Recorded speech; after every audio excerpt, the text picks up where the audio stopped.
qaasim sulaymaani waxa uu dhashay sanadii 1957 bishii Maarch tuulada Qanaad ee gobolka Karmaan ee dalkaasi Iiraan. waxa uu ka soo shaqeeyay ururo dhalinyaro ah oo u shaqeeya arrimaha biyaha. kadib guushii kacaanka ahayd ee Islaamiga ee Iiraan waxa uu ku biiray Islamic Revolutionary bilowgii 1980-maadkii. waxa uu ka qayb qaatay bilowgii dagaalkii Ciraaq iyo Iiraan. waxa uu hogaaminayay guutadii 41aad ee gobolka Karmaan xilligii uu dagaalkaasi socday. intaasi kadib waxa loo dillaacsiiyay inuu noqdo 10 hogaamiye oo ugu muhiimsan ee ka tirsanaa kooxaha militariga ah ee dalka Iiraan, kuwaasi oo la geeyay xadka.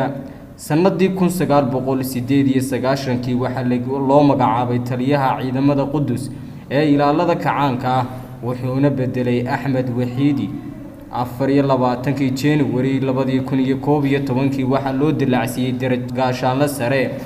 waxa la dilay 3 January sanadka cusub ee 2020 oo ku beegnayd habeennimadii Jimcaha. nuuradiin cali daahir VOS News magaalada Hargeysa.